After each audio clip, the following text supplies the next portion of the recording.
নমস্কার, সময় কলকাতায় সবাইকে স্বাগত। সময় নিউজ নির সঙ্গে রয়েছে আমি পায়েল। চোখ রাখবো বিস্তারিত খবরে।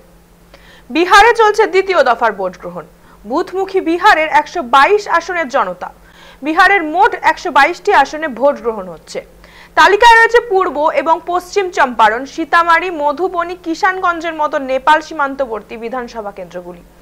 দ্বিতীয় দফার নির্বাচনে মোট প্রার্থী রয়েছে 1302 জন। ভোটার সংখ্যা 3.5 কোটিরও বেশি। সোমবার দিল্লির লালকেল্লার কাছে বিস্ফোরণের ঘটনার পর রাজ্য জুড়ে কড়া নিরাপত্তার মধ্যেই ভোট গ্রহণ চলছে।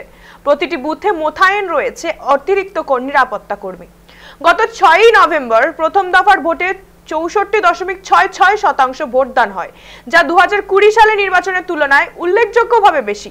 প্রথম দফায় 18 জেলায় 121টি কেন্দ্রে ভোট গ্রহণ হয়েছিল। ভোট গণনা হবে 14ই নভেম্বর। নির্বাচনের ফলাফলই স্পষ্ট হবে বিহারের নেতৃত্ব কার হাতে থাকবে, নীতিশ কুমারের এনডিএ না তেজস্বী যাদবের ইন্ডিয়া জোট।